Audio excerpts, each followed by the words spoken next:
একদিন করে দেখিয়েছি, বাড়ির সবাই খুব পছন্দ করে খেয়েছে। আজকে আবার আরেক রকমভাবে রান্না করব। পুরো ভিডিওটাই আপনারা সঙ্গে থেকে দেখবেন। এই যে সমুদ্রের কাঁকড়া, বড় বড় কাঁকড়া আজকে রান্না করব।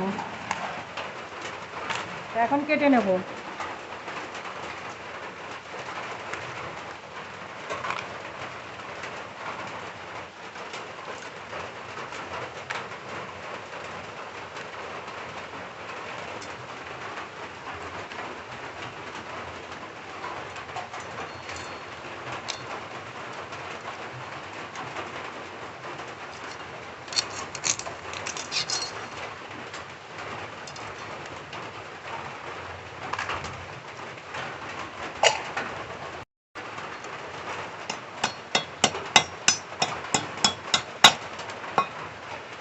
দাঁড়াগুলো এরকম রাখবো।